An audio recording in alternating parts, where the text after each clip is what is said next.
होइन 13 लगाउनुस् न, तर आय स्तर पनि त चाहिँ वृद्धि गराउनुस् न। फेरि अहिले हर्कजीको इस्यु आयो अहिले। त्यो अस्ति सीमा क्षेत्रमा गृहमन्त्री जानुभयो नि, निरीक्षण गर्नुभयो, मलाई त्यो बेलामा ठिक लाग्यो। हामीलाई के लाग्यो भने यो कता कता विदेशको छनक दिने खालको बजेट आयो। उहाँको धेरै करियर विदेशमा बित्यो हो, विद्यार्थी काल पनि बित्यो, पछि सर्भिस पनि गर्नुभयो, पछि विश्वका रिनाउन्ड ब्याङ्कहरूमा पनि उहाँले जब गर्नुभयो होइन। त्यहाँको बाहिरी मुलुक भनेको त बजेटमा के अरे ट्याक्सबाट चल्ने देशहरू हुन् कि तिनीहरू। तपाईँ जानुहोस् न, अमेरिकामा जानुहोस् न, प्रत्येक चाहिँ के अरे उसमा चाहिँ ट्याक्स तिर्नुपर्छ र जनता पनि मनैदेखि के प्रेमजी उत्साहित हुन्छन्, किनभने तपाईँले तिरेको बजेट बापत तपाईँले राज्यको सेवा पनि पाउनुहुन्छ। त्यहाँ निशुल्क छ, शिक्षा निशुल्क छ, स्वास्थ्य निशुल्क छ, पारवहन निशुल्क छ। भनेपछि तपाईँ त लालायित हुनुहुन्छ कि तपाईँले पाउने आर्जन छ नि, मासिक होस् कि वार्षिक होस्, त्यो आर्जनबाट तपाईँले सरकारलाई जति तोकेको हुन्छ नि ट्याक्स तपाईँ तिर्न चाहिँ नि तयार हुनुहुन्छ, स्वेच्छाले भोलिन्टियरली तपाईँ तिर्नुहुन्छ, किनभने त्यसबाट तपाईँ लाभान्वित हुनुहुन्छ। त्यही सोचको बजेट नेपालमा असफल हुन्छ। हेर्नुहोस्, यो हेर्दाखेरि त अवधारणा त राम्रो छ नि, 3%। किन राम्रो मैले भन्न खोजेको भन्दा यसले त तपाईँको दुर्गम क्षेत्रका बालबालिकाको शैक्षिक स्तर चाहिँ नि सुधार गर्ने र पोषणको अवस्था चाहिँ नि सुधार गर्ने हो। यो त झट्ट हेर्दाखेरि त यो प्रोजेक्ट अर्थमन्त्रीजीले सारेको त राम्रो छ नि एकदमै, कि लास त गयो होइन। एउटा मर्न लागेको व्यक्तिले त्यो 3% रकम आफ्नो पेट काटेर ऊ मर्छु कि बाँच्छु थाहा छैन उसलाई होइन, त्यो अवस्थाको व्यक्तिले चाहिँ 3% चाहिँ नि ट्याक्स तिर्ने, तपाईँले त्यही 3% ट्याक्स तिर्ने विकल्प अन्य स्रोत चाहिँ नि खोज्न सक्नुहुन्थेन। अनुत्पादक क्षेत्रमा बजेट लगानी हुन्छ होइन। अहिले भन्नुहोस् न, विकास निर्माणको क्षेत्र, अब म त अर्थशास्त्रको विद्यार्थी नै होइन, सामान्य ज्ञान राख्ने व्यक्ति हो। मैले पनि त यो सरकारलाई त ट्याक्स पे गर्छु नि त, अनि मैले मुलुकको अर्थतन्त्रको बारेमा मैले के अरे चासो राख्ने त मेरो अधिकार हो नि त होइन। मैले जान्नुपर्छ मुलुकको सामान्य अर्थतन्त्र भए पनि। म त्यो क्षेत्रमा विज्ञता हासिल गर्ने व्यक्ति पनि होइन, म मेरो विषय पनि होइन, तर यो ट्याक्स पेयरको नाताले मैले पनि मेरो लगानी कहाँ गइरहेछ बुझ्न पाउने त मेरो पनि त अधिकार छ नि त। त्यसले गर्दा जनता मैत्री बजेट होइन भन्ने कुरा त तपाईँले को मुखबाट, मेरो मुखबाट होइन, सर्वत्र सबैको मुखबाट बोलिरहेछ हो। मुलुक केही वर्षदेखि जब अनरेस्टमा प्रवेश गर्यो नि, मुलुक जबदेखि अनरेस्टमा प्रवेश गर्यो, यो केही वर्षको बिचमा मुलुकको चाहिँ महँगाई 17.3% भन्दा बढीले बढ्या छ। महँगाई होइन 17% भन्दा 3% भन्दा पनि महँगाई बढेको छ। यो अवस्थामा सरकारले महँगाईलाई पनि सम्बोधन हुने गरेर चाहिँ नि राहतको बजेट दिनुपर्ने होइन हो नि त। अहिले भन्नुहोस् न, यो अमेरिका र चाहिँ नि के अरे इजरायलको स्वार्थले गर्दा जुन इरानमा द्वन्द्व भएको छ, त्यहाँको द्वन्द्वको असर हाम्रो दैनिकीमा परेको छ, गरिब जनताको किचनमा त्यसको चाहिँ नि असर परेको छ। त्यो असरमा 17.3% महँगाई पनि गाँसिएको छ। अनि दैनिकी गुजारा कसरी गर्ने, तपाईँ जीविकोपार्जन गरेर तपाईँको परिवार पाल्ने अवस्था छैन, अहिले छैन नि, रोजगारी छैन। कहाँ छ रोजगारी भनिदिनुहोस् न, सरकारले रोजगारी सिर्जना गर्न सकेका छैन। मैले सुनेको अस्ति भर्खर मात्रै अलिकति रोजगारको क्षेत्रमा यो जुन विदेश जाने क्रम चाहिँ नि यो केही समय यता अलिक कम भयो भनेर मैले हिजो कि अस्ति मात्रै समाचार मैले पढेको छ। मैले विश्लेषण गर्न त पाएको छैन साँच्चीकै के हो समाचार, तर पनि अहिले पनि तपाईँ जानुहोस् न एयरपोर्टमा तपाईँको एक अर्कासँग चाहिँ नि सोल्जर चाहिँ नि ठोकिन्छ। त्यो भनेको के, अहिले पनि मुलुकमा अब अहिले नयाँ सरकार आयो होइन, नयाँ सरकार 4 महिना 5 महिना हुन लाग्यो। अब अहिले रोजगारीको क्षेत्रमा नयाँ सरकारले काम गरे पनि तत्काल रोजगारी त सिर्जना त हुँदैन, समय लाग्ला नि त, समय लाग्छ। पहिलो एक वर्ष सुशासनको वर्ष भन्नु हो, त्यसै भनेको त्यो रोजगारीको वर्ष, सडक निर्माण हुने वर्ष त भन्नु भएको। त्यो भनेको भ्रष्टहरूलाई तह लाउने र मुलुकमा चाहिँ नि आर्थिक अनुशासन कायम गर्ने, त्यही हो नि त। कर्मचारीहरूलाई सेवा डेलिभरीमा एकदम दुरुस्त बनाउने अथवा हो त्यही हो। हैन। यो सुशासनको क्षेत्रमा कता कता काम त सुरु भएको छ, त्यस्तो आभास सरकारले दिएको छ हैन। यही बिचमा चाहिँ नि सरकार सञ्चालनमै तपाईको खिचलो पनि देखियो। यसले त के भन्दाखेरि तपाईलाई डेलिभरी दिनको लागि सरकारको पनि स्थायित्व हुनु पर्ला नि, हैन र? पर्दैन र? सरकार स्थायित्व के अरे ग्रहण नगर्दै त्यसमा चाहिँ नि ग्रहण लाग्न चाहिँ नि खोज्यो भने त तपाईले दिने सेवामा पनि त चाहिँ नि असर पर्ला नि त, हैन? त्यसले गर्दा यो अवस्थामा अब हेर्ने, अब फेरि अर्थमन्त्री भनेको त विद्वान व्यक्ति हैन, विद्यावारिधि गर्नुभएको त्यही क्षेत्रमा। हाम्रो नेपाललाई त उहाँले कतिको बुझ्नु भएको छ, कुनै धेरै समय त उतै बित्यो, केही 5-7 वर्षदेखि उहाँ नेपालमा हुनुहुन्छ हैन। उहाँले त यहाँको त माटो त बुझ्नु भएको छ नि त, नेपालीको क्रय शक्ति कति छ, आम्दानीको अवस्था के छ हैन, कति आर्थिक दबावमा मुलुकको अर्थतन्त्र छ, त्यो त उहाँलाई पक्कै पनि थाहा होला नि त। तपाईले भन्न खोजेको चाहिँ हाम्रो अर्थमन्त्री सोनिम वाग्लेमा चाहिँ बजेट हेर्दै गर्दाखेरि, कर नीति हेर्दै गर्दाखेरि चाहिँ विदेशीको झल्को आयो, जबकि उहाँ त नेपाली हो, नेपाली माटो अनुसार आउनु पर्थ्यो, नेपाली जनताको चुलो अनुसार आउनु पर्थ्यो। अनि धेरै विद्वान पनि त यो देशलाई थाप्दो रहन्छ कि क्या हो? अथवा विद्वानले काम गर्यो त विद्वताले काम गर्यो त नेपालको सन्दर्भमा, अथवा विद्वता फरक कुरा अनि पोलिटिक्स फरक कुरा? मैले प्रेमजी यति मैले एउटा कुरो तपाईलाई पहिले नै भने, अर्थशास्त्रको विद्यार्थी पनि होइन र अर्थ के अरे यो मुलुकको बजेट र म माथि परेको एउटा स्वतन्त्र नागरिकको रूपमा म माथि परेको मार्काबारे मैले जसरी बोलिरहेको छु नि, म गलत छु भने मलाई सच्याइदिनु होला है फेरि है। मैले धेरै तपाईको मिडियामा बोल्दाखेरि करिब तपाईँ मलाई प्रश्न सोध्ने मिडियाकर्मी साथीभाइ र मेरो करिब एउटै कुरा मिल्दो रहेछ कि, भनेपछि मैले गलत बोल्या जस्तो त मलाई लाग्दैन हैन। मलाई त्यही भएर मलाई सच्याइदिनु होला है, छैन। तर एउटा के भन्दाखेरि उहाँले धेरै कार्यकाल चाहिँ नि विदेशमा बिताउनु भयो। मैले भने नि अघि तपाईँलाई, त्यहाँको अर्थतन्त्र भनेको त ट्याक्सैबाट चाहिँ नि सरकार रन गर्छ नि त, नेपालमा त्यही लागू गर्नु। त्यो कसरी सम्भव छ?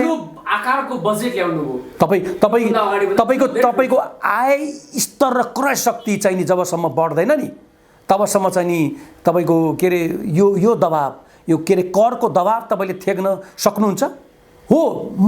3 होइन 13 लगाउनुस् न, तर आय स्तर पनि त चाहिँ वृद्धि गराउनुस् न गभर्नमेन्टबाट, हो कि हैन? अहिले हेर्नु त कर्मचारीहरूको स्यालेरी 4 वर्षमा बढिरहेछ। हेर्नुस्, यो 4 वर्षको बिचमा 17-18% त महँगाई नै बढिसक्यो। अनि त्यो महँगाईलाई मिट गर्न सक्ने वृद्धि भएको छ अहिले? छ जस्तो लाग्दैन मलाई। त्यो अस्ति सीमा क्षेत्रमा गृहमन्त्री जानुभयो नि, निरीक्षण गर्नुभयो, मलाई त्यो बेलामा ठिक लाग्यो।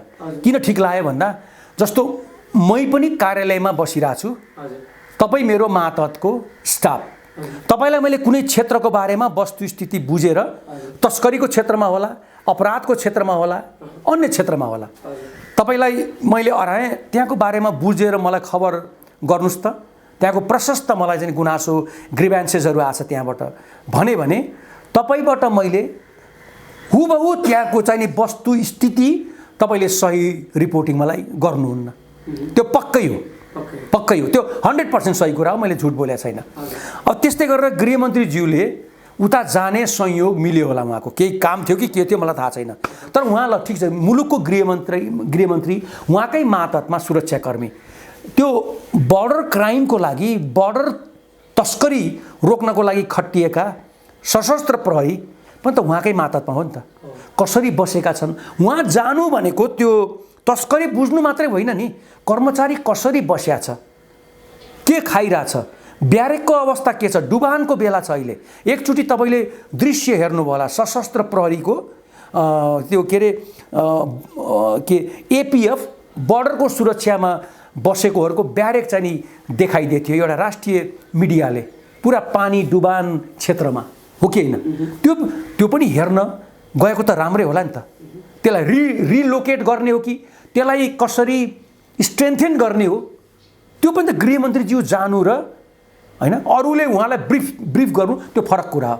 यो कुरामा मलाई त्यो जायज लाग्यो। तर अब तपाईको पोइन्टमा आएँ म, उहाँले कता हिजोको सरकारले उठाएको अगाडि बढाएको, तर हिजोको सरकारले सम्बोधन नगरेको सिंहदरबार गाउँ गाउँमा भन्ने अवधारणा अहिले उहाँले चाहिँ नि कलैयाबाट सुरु गरिदिनु भयो। किनभने महेन्द्रनगरबाट काठमाडौँसम्म यो गोडाको चाहिँ नि यो के अरे रगत पिच्छे भएर आएका महिलाहरूको शारीरिक अवस्था तपाईँले पनि मैले पनि देखेकै हो।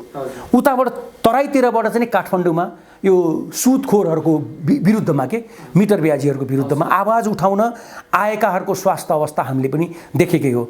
यही क्रममा उहाँ चाहिँ नि बारामा चाहिँ नि जानुभयो, बारामासम्म पुग्नुभयो र उहाँहरूलाई त्यहीँ होल्ड गर्नुभयो, पीडितहरूलाई होल्ड गरेर वार्ता गर्नुभयो। वार्ताको पृष्ठभूमि बनाएर खाली चाहिँ नि अन्तिम रूप दिन मात्रै उनीहरूलाई प्लेन चढाएर यहाँ ल्याउनुभयो, आफू त्यहीँ बस्नुभयो। त्यही बिचमा उहाँलाई सम्भवतः सूचना आयो। जस्तो तपाईँले काम गर्नुहुन्छ भने तपाईँ म दुईटा जिल्ला प्रमुख छौँ, चाहे सिडिओ होला चाहे एसपी होला, तपाईँ एकदमै डाइनामिक हुनुहुन्छ, इमान्दार पनि हुनुहुन्छ, तपाईँलाई इन्फर्मेसन ओभरलोडेड हुनुहुन्छ। तपाईँ म नालायक छु, हरेक कुरोमा पैसा कहाँबाट आउँछ भनेर खोज्छु, मलाई सूचना आउँदै हेर्नुहोस्, यो नालायक छ, यसलाई सूचना दिनुभन्दा प्रेम ओलीलाई सूचना दिनु ठिक छ। अब अहिले मैले भनेको त्यहाँका सबैलाई मैले यो क्याटेगोरीका छन् भन्न खोजेकै होइन, त्यो मैले एउटा एक्जाम्पल मात्रै भनेको। यो के हुन्छ भने गृहमन्त्रीजीको अहिले चौतर्फी चाहिँ नि जहाँ पनि हेर्नु भएको छ उहाँले है, अब कतिले यो जायज मान्दैनन्, कतैले जायज मान्दैनन्, त्यो जायज नबुझ्नेले मान्दैनन् होला। म पनि कति ठिक छु बेठिक छु त्यो तपाईँले मूल्याङ्कन गर्ने हो होइन।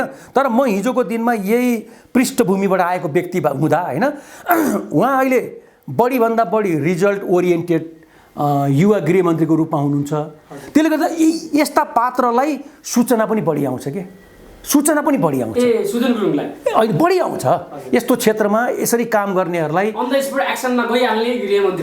बढी सूचना पनि आउँछ होइन। मैले भनेको प्रहरीलाई फेरि उहाँलाई भन्दा पनि बढी आउँछ नि। फेरि मैले नेताको कुरा गरिरहेको छु कि नेताजीहरूमा यसरी सूचना चाहिँ नि प्राप्त धेरै कमलाई हुन्छ भनेपछि उहाँले सूचनामाथि तत्काल त्यही हुनुहुन्थ्यो। त्यहाँबाट केही घन्टाको चाहिँ नि के अरे सवारी साधनबाट पुग्न सकिन्छ भनेर उहाँ जानुभयो। प्रहरी पनि साथमै थियो होइन, प्रहरी साथमा थियो। अब एक किसिमले क्षेत्रको वस्तुस्थिति बुझ्ने लगायत उहाँले आएको सूचनाको चाहिँ नि आधिकारिकता पनि बुझ्ने हिसाबले त्यहाँ जानुभयो होला। केही व्यक्ति पनि पक्राउ परे भन्ने सुन्छु, तर भोलि महेन्द्रनगरबाट चाहिँ फोन आउला, त्यहाँ पनि जाने हुँदैन। उहाँले प्रहरीलाई विश्वास गर्नुपर्छ। जस्तो ठोरी जानुभयो कि कहाँ जानुभयो होइन, त्यसमा पनि ल मैले यस्तो सूचना पाएँ, तपाईँहरू जानुहोस्, म चाहिँ नि वार्ता टोली काठमाडौँमा आउँदैछ, म त्यहाँ जान्छु भनेर उहाँले प्रहरीलाई विश्वासमा लिनुपर्छ। मैले यो किन भनिरहेको छु भन्दा गृहमन्त्रीजी सबै ठाउँमा उहाँको पहुँच उहाँले पुर्याउन सक्नुहुन्न, त्यो पक्कै कुरा हो। अहिले फेरि जोखिमको बेला छ। हेर्नुहोस्, अहिले सुकुम्बासी समस्या छ, तपाईँको त्यो के अरे अहिले बाढी पहिरोको बेला छ होइन। कुन बेला उहाँले समन्वय गर्नुपर्ने हुन्छ आम पुलिससँग, सरकारसँग, विपद प्राधिकरण कार्यालयसँग, जे होस् न समग्रमा तपाईँको त्यो क्षेत्रमा काम गर्नेहरू कार्यालयहरूसँग समन्वय गर्नुपर्ने हुन्छ। किनभने केन्द्रीय समितिमा त उहाँ हुनुहुन्छ नि त, अध्यक्ष नै उहाँ हुनुहुन्छ नि त होइन। भनेपछि यो बेलामा उहाँको आवश्यकता हुन्छ यहाँ। अब कुरा के आयो भन्दाखेरि यो मैले किन भने भन्दा त्यसै पनि प्रहरी र तराईतिरको खास गरेर प्रहरीमा र नागरिकको बिचमा के मैले देख्छु, ग्याप देख्छु। प्रहरी मेरो साथी मुस्कान सहितका प्रहरी हामीले यो चाहिँ नि अवधारणा त ल्याछौँ, हेर्दाखेरि त राम्रो छ, तर त्यसको लागि समाज तयार थियो त हिजोका दिनमा? नागरिकहरू हाँस्न तयार थिए त? प्रहरीसँग हाँस्न तयार थिए त? प्रहरीलाई मेरो साथी हो भन्ने मनैदेखि चाहिँ नि मान्न तयार थिए त? हामीले त्यो प्रोजेक्ट त अगाडि सार्यौँ होइन, तर त्यो कतिको त्यो प्रोजेक्ट चाहिँ नि ग्राह्य थियो, कतिको चाहिँ नि सम्भव थियो, त्यो हामीले तपाईँको विश्लेषण गरेर ल्यायौँ वा ल्याएनौँ, त्यो एउटा पार्ट भयो। तर एउटा के भन्दाखेरि विभिन्न कारणले गर्दा, विभिन्न परिस्थितिले गर्दा हामी नागरिक र प्रहरीको दूरी चाहिँ नि बढेको अवस्था पनि छ। हेर्नुहोस् है, यो बेलामा त्यो दूरी घटाउन पनि प्रहरीको चाहिँ नि उपस्थिति चाहिँ नि भयो भने त्यो त्यसले सकारात्मक चाहिँ सन्देश पनि दिन्छ। यति बेला छ नि फरक कुरा के छ भन्दाखेरि हाम्रो नेता माननीय जो हर्क साम्पाङ जसलाई चाहिँ गाई खाएको आरोप लागिरहेको र पास्टरको आरोप लागिरहेको छ उहाँमाथि र गाई खानेलाई जानकी मन्दिरमा प्रवेश गर्न दिइने छैन भनेर चाहिँ जनकपुरबाटै हर्क साम्पाङलाई लखेटिएको समाचार बाहिर आएको छ। उहाँले भन्नुहुन्छ म लखेटिएको छैन, तर उहाँ जानकी मन्दिर परिसरमा प्रवेश गर्न डराउनु भएको छ। त्यहाँका मानिसले भनेका छन् गाई खानेलाई यो पवित्र धार्मिक स्थलमा हामी प्रवेश गर्न दिन्नौँ। यो उहाँको स्पष्टीकरण त आएको छ, तर उहाँ डरले थुरथुर काम्नु भएको छ। जाने आँटै गर्नुभएको छैन, उहाँले भलै नलखेटिए पनि जाने आँट गर्नुभएको छैन।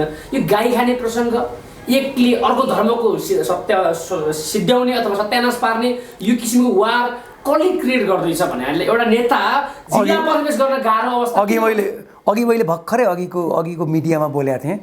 अहिले चाहिँ नि हर्कजीको आवाज कम सुनिन्छ।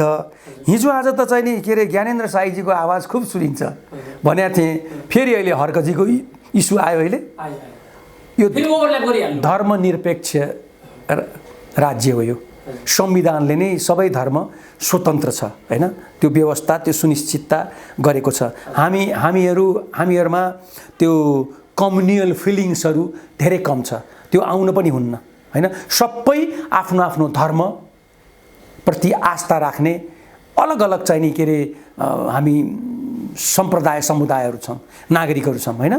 त्यसले गर्दा कोही व्यक्तिमाथि कुनै आरोप लागेको छ। अब हिजो जो व्यक्तिले कुनै एउटा धर्मको बारेमा हैन विभिन्न चाहिँ नि तपाईँको नराम्रो प्रचार प्रसार गरेर हिँड्छ हैन, जनतालाई भ्रमित पार्ने काम गर्ने, यो कम्युनिटीको चाहिँ हार्मोनी बिगार्ने काम गर्छ भने त्यस्ता व्यक्तिहरूले सहजै जहाँ तहीँ पनि प्रवेश चाहिँ नि गर्न पनि हुन्न। हेर्नुहोस्, किनभने विवादमा आएको व्यक्तिहरू हैन त्यसरी चाहिँ नि त्यस्ता ठाउँहरूमा चाहिँ गयो भने, किनभने मान्छेलाई आफ्नो धर्म प्रति त यति अगाध श्रद्धा हुन्छ हो कि हैन। धर्मले नै समाज चाहिँ नि बाँचेको पनि छ के, धर्मको जगमा समाज बाँचेको छ। आस्था हो, विश्वास हो, त्यो पनि हो नि। त्यही आस्था र विश्वासले त जग चाहिँ नि बनाएको हो नि। गाई काटेर खान त पाइएन नि, हामीले धरानमा निषेध छ। हाम्रो राष्ट्रिय जनावर हो हाम्रो, होइन र? राष्ट्रिय जनावर गाई काट्नेलाई जानकी मन्दिरमा प्रवेश निषेध अथवा त्यो क्षेत्रमा आउनु निषेध भन्नु त स्थानीयले त स्वाभाविक विरोध गरेका होइन। हाम्रो गाई त हाम्रो आज मिति पनि राष्ट्रिय जनावर हो नि होइन। उहाँ आफ्नो हिसाबले कुनै पनि क्षेत्रमा हिँडडुल गर्न निर्वाध रूपले पाउनुहुन्छ। उहाँको चाहिँ नि स्वतन्त्रता माथि कसैले पनि बन्देज लाउन पाउँदैन। तर कतिपय यस्ता क्षेत्रहरू हुन्छन् जुन क्षेत्रमा चाहिँ नि कुनै व्यक्ति अथवा पात्रको चाहिँ नि प्रवेशलाई जनताले पनि सहजै ग्रहण गर्दैनन्, स्वीकार गर्दैनन्। तपाईँ समाजमा मिलेर बसेको धार्मिक सम्प्रदायका व्यक्तिहरूको बारेमा कुनै एउटा धार्मिक चाहिँ नि सम्प्रदायको व्यक्तिमा तपाईँ तिक्तता व्यक्त गर्नुहुन्छ हैन, भाड्ने चाहिँ नि वातावरण तयार पार्नुहुन्छ। तपाईँको कल्चरल के अरे यो के अरे रिलिजियस हार्मोनीमा चाहिँ नि प्रहार गर्न खोज्नुहुन्छ भने त्यो त क्षममा चाहिँ नि हुँदैन नि त। सबै धर्म स्वतन्त्र छ। त्यसको शिकार बनेका हुन् हर्क साम्पाङ हुनसक्छ। मैले यो समाचार तपाईँबाट मात्रै सुने, नभए मैले यो समाचार पढ्न पाएको भए अझ विस्तृत रूपले मैले पनि बोल्न सक्ने थिएँ मैले।